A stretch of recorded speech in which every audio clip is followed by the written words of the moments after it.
नमस्कार दोस्तों, मैं आपका साथी धर्मराज यादव और आप देख रहे हैं धर्मराज क्रिएशन चैनल। दोस्तों, आज की इस वीडियो में हम आपसे बात करने वाले हैं वेस्ट वाटर ट्रीटमेंट के एक इंपॉर्टेंट प्रोसेस के बारे में, जो है कोगुलेशन एंड फ्लोकुलेशन। दोस्तों, यह प्रोसेस वेस्ट वाटर में अवेलेबल जो छोटे छोटे जो पार्टिकल्स होते हैं उनको कलेक्ट करने का काम करती है, जिससे उनको आसानी से रिमूव कर लिया जाता है। तो आज के इस वीडियो में आप जानेंगे कि इस प्रोसेस में कौन कौन से केमिकल का यूज किया जाता है और कौन सा केमिकल सबसे अच्छा होता है और क्यों होता है। तो जिन भी दोस्तों को कोगुलेशन और फ्लोकुलेशन केमिकल्स के बारे में पूरे डिटेल से समझना है, तो वो इस वीडियो में हमारे साथ लास्ट तक बने रहें, जिससे उनको पूरी जानकारी मिलेगी। तो आइए करते हैं वीडियो को स्टार्ट।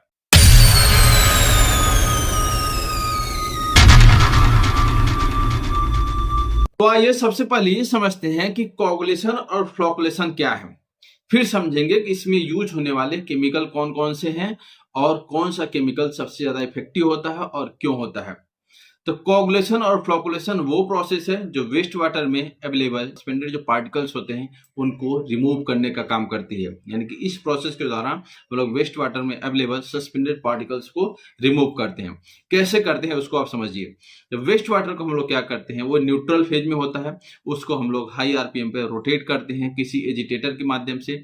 फिर उसमें जब हम लोग जब कोगुलेशन जो प्रोसेस करते हैं तो उसमें हम लोग कोगुलेंट्स ऐड करते हैं। कोगुलेंट्स अपना कोई भी केमिकल होता है, उसके बारे में हम लोग आगे समझेंगे।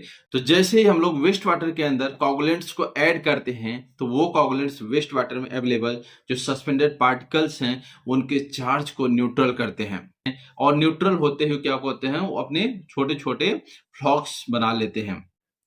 फिर उसके बाद अपनी जो प्रोसेस होती है वो होती है फ्लोकुलेशन की प्रोसेस। फ्लोकुलेशन में हम लोग क्या करते हैं, उस वेस्ट वाटर को जो हम लोग जिसका हम लोग कोगुलेशन कर लिए, उसी वेस्ट वाटर को हम लोग क्या करते हैं, नेक्स्ट सेक्शन में ले आते हैं और उसको लो आरपीएम पे उसको हम लोग एजिटेट करते हैं, यानी कि घुमाते हैं। फिर उसके अंदर हम लोग एक फ्लोकुलेंट्स केमिकल को उसके अंदर ऐड करते हैं और स्लोली उसको घुमाते हैं। तो वो जो पहले अपने जो फ्लॉक्स बने हैं, अभी जो फ्लोकुलेंट ऐड करने के बाद वो जो फ्लॉक्स है वो बड़े साइज में हो जाते हैं। तो जैसे जैसे फ्लॉक्स जो हैवी होते रहते हैं वो सेटल होते रहते हैं, तो उसको हम लोग भेजते हैं नेक्स्ट सेक्शन में, जिसमें उनकी डेंसिटी ज्यादा होने के कारण वो सेटल डाउन हो जाते हैं और अपना जो वाटर होती है वो क्लियर हो जाती है। तो उसको हम लोग फिजिकल सेपरेशन के द्वारा अलग कर लेते हैं, और इस प्रकार से इस प्रोसेस के दौरान वेस्ट वाटर में मौजूद सस्पेंडेड पार्टिकल्स को रिमूव कर लेते हैं। तो आपने कोगुलेशन और फ्लोकुलेशन क्या होता है इसके बारे में तो समझ लिया। अब हम बात करेंगे कि कोगुलेशन और फ्लोकुलेशन प्रोसेस में कौन कौन से केमिकल का यूज किया जाता है। तो देखिए, वेस्ट वाटर प्राइमरी ट्रीटमेंट में वाटर के टाइप्स यानी कि उसके पीएच, टर्बिडिटी और पॉल्यूटेंट के आधार पर डिफरेंट डिफरेंट टाइप के कोगुलेंट्स और फ्लोकुलेंट्स का सिलेक्शन किया जाता है। तो आइए अब इसको थोड़ा डिटेल से समझते हैं। तो आइए अब समझते हैं कोगुलेंट्स के बारे में। तो कोगुलेंट्स वो केमिकल होते हैं जिनको वेस्ट वाटर में ऐड किया जाता है, यानी कि उनका जब डोजिंग किया जाता है तो वेस्ट वाटर में अवेलेबल जो सस्पेंडेड पार्टिकल्स हैं उनके चार्ज को ये डिस्टेबलाइज करते हैं, यानी कि निष्क्रिय कर देते हैं, जिसके कारण वेस्ट वाटर में अवेलेबल सस्पेंडेड पार्टिकल्स कलेक्ट होने लगते हैं, जिसको हम लोग फ्लॉक्स बोलते हैं। तो अब बात करते हैं कोगुलेंट्स केमिकल की। तो कोगुलेंट्स केमिकल में जो एक नंबर पे जो कोगुलेंट्स है वो है एल्युमिनियम सल्फेट, जिसको एलम नाम से भी जाना जाता है। ये कॉमन कोगुलेंट्स है।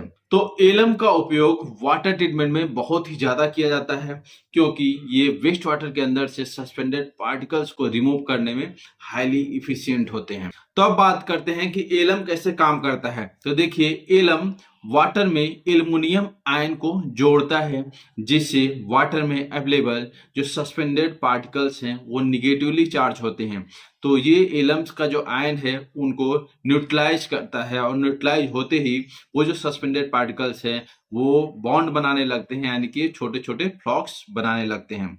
इस प्रकार से एलम काम करता है। अब समझते हैं कि एलम को कब प्रेफर किया जाता है। तो देखिए, अगर आपका जो वेस्ट वाटर है वो टर्बाइड होने के साथ साथ हाई ऑर्गेनिक कंटेंट वाला है, तो ऐसे वाटर को ट्रीटमेंट करने के लिए एलम को ही प्रेफर किया जाता है। सेकेंड कोगुलेंट है वो है फेरिक क्लोराइड। फेरिक क्लोराइड जो आयरन बेस्ड कोगुलेंट है, और ये भी बहुत ही इफेक्टिव माने जाते हैं वेस्ट वाटर के ट्रीटमेंट के लिए, और खासकर ऐसे वाटर के ट्रीटमेंट के लिए जो हाईली टर्बाइड हो और हाईली ऑर्गेनिक मैटर से लोडेड हो। तो ये कैसे काम करते हैं इसको समझते हैं। तो जैसे ही वाटर के अंदर फेरिक क्लोराइड को डोज किया जाता है तो ये आयरन के आयंस रिलीज करते हैं और हमारा जो वाटर है उसके अंदर जो सस्पेंडेड पार्टिकल्स है वो निगेटिवली चार्ज होते हैं। तो ये जो आयरन के आयन है उनको न्यूट्रलाइज करते हैं जिससे फ्लॉक्स का फॉर्मेशन होता है।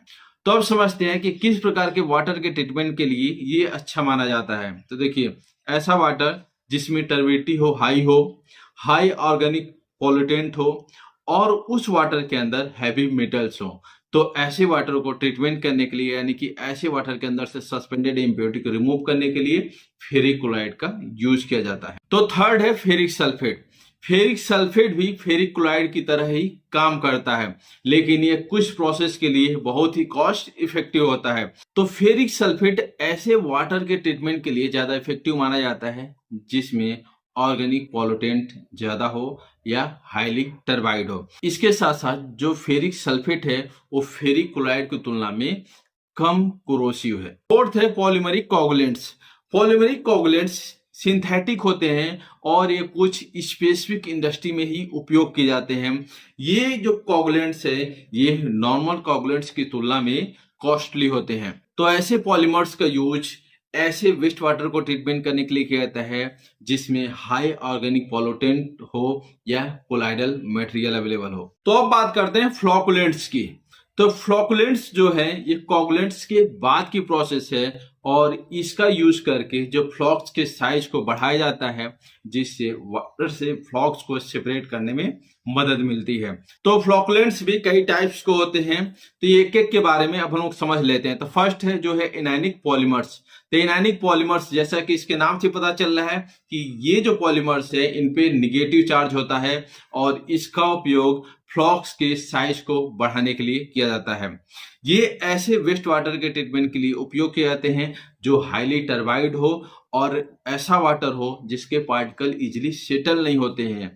तो उसको सेटल करने के लिए यानी कि ऐसे वाटर के फ्लॉक्स को बड़ा करने के लिए और सेटल करने के लिए इनैनिक पॉलीमर्स का यूज किया जाता है। सेकेंड है कटायनिक पॉलीमर्स। कटायनिक पॉलीमर्स जैसा कि इसके नाम से पता चल रहा है कि ये पॉजिटिवली चार्ज होते हैं और इसके द्वारा भी फ्लॉक्स के साइज को बढ़ाया जाता है, यानी कि इसका उपयोग करके जो फ्लॉक्स के जो छोटे छोटे साइज हैं उनको बड़ा किया जाता है।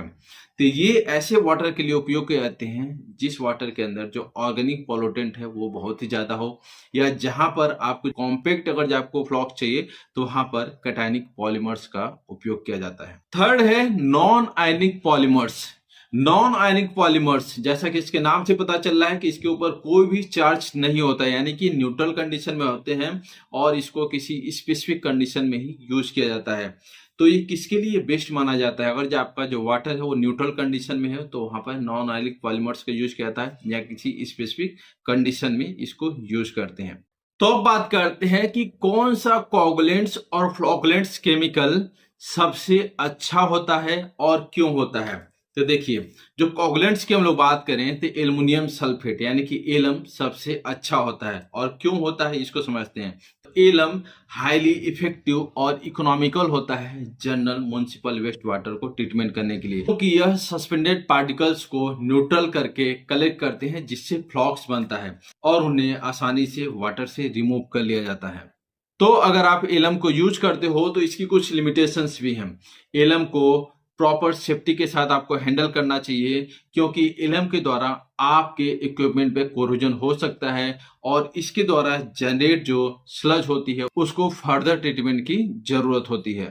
तो अब बात करते हैं बेस्ट फ्लोकुलेंट्स के बारे में, यानी कि सबसे अच्छा जो फ्लोकुलेंट्स के बारे में। तो सबसे अच्छा अगर फ्लोकुलेंट्स की हम लोग बात करें तो है इनैनिक पॉलीमर्स। इनैनिक पॉलीमर्स क्यों है इसको समझते हैं। तो इनैनिक पॉलीमर्स फ्लॉक्स के साइज को बढ़ाने में इफेक्टिवली वर्क करते हैं जिसके द्वारा जो फ्लॉक्स है इजिली सेटल हो पाता है और ये जो पॉलीमर्स है हाई टर्बाइड वाटर के लिए भी बहुत ही ज्यादा इफेक्टिव माने जाते हैं। इनकी लिमिटेशंस की बात करें तो इनका जो सोल्यूशन होता है उसको अच्छी से प्रिपेयर करना और उसको इफेक्टिवली डोज करना, यानी कि कैलकुलेटेड क्वांटिटी में इसको डोज करें, नहीं तो ये आपका कॉस्टली पड़ सकता है। केमिकल चॉइस में कौन कौन से फैक्टर होते हैं जो अफेक्ट करते हैं, तो उसमें सभी फैक्टर्स के बारे में हम लोग थोड़ा शॉर्ट में ही बात करेंगे। तो फर्स्ट है वाटर क्वालिटी। तो डिफरेंट डिफरेंट टाइप के जो केमिकल्स हैं ये वाटर की क्वालिटी के आधार पर बेहतर माने जाते हैं, चाहे वो इंडस्ट्रियल हो, म्युनिसिपल हो या रेन वाटर हो। अगर बात करें कॉस्ट की, तो जो एलम है वो कॉस्ट इफेक्टिव होता है, लेकिन इंडस्ट्रियल एप्लीकेशंस के लिए जो सिंथेटिक जो केमिकल्स होते हैं वो ज्यादा इफेक्टिव हो सकते हैं। इसके बाद बात करते हैं इन्वायरमेंटल इम्पैक्ट, यानी कि आप जिस केमिकल्स का सिलेक्शन कर रहे हैं वो इन्वायरमेंट पे इम्पैक्ट डाल सकता है, क्योंकि जो स्लज है उसके अंदर कोई अगर एलिमेंट्स है तो उसको फर्दर ट्रीटमेंट की जरूरत होती है। अगर इफेक्टिवनेस देखा जाए तो कुछ जो केमिकल्स हैं जैसे कि फेरिक्लोराइड, ये हैवी मेटल्स और हैवी ऑर्गेनिक पॉल्यूटेंट्स वाले वाटर को ट्रीटमेंट करने के लिए ज्यादा बेहतर माने जाते हैं। दोस्तों, उम्मीद करते हैं कि आपको अच्छी तरह से समझ में आ गया होगा कि कोगुलेशन और फ्लोकुलेशन क्या होता है और कोगुलेशन और फ्लोकुलेशन प्रोसेस के द्वारा क्या रिमूव किया जाता है, और आपको ये भी पता चल गया कि कोगुलेंट्स और फ्लोकुलेंट्स केमिकल कौन कौन से होते हैं और सबसे बेस्ट कोगुलेंट्स और फ्लोकुलेंट्स कौन सा होता है और क्यों होता है, और किस बेसिस पे कोगुलेंट्स और फ्लोकुलेंट्स केमिकल का सिलेक्शन करते हैं। तो दोस्तों, अगर आपको ये जानकारी अच्छी लगी हो तो इस वीडियो को आप लाइक कर देना, अपने फ्रेंड सर्कल में इस वीडियो को आप जरूर शेयर कर देना, और अगर आप इस चैनल पर नए हो, पहली बार विजिट किए हो, तो प्लीज आप इस चैनल को सब्सक्राइब कर देना और साथ ही साथ बेल आइकन को एक्टिवेट कर देना। तो मिलते हैं नेक्स्ट वीडियो में, आज के लिए बस इतना ही। धन्यवाद दोस्तों।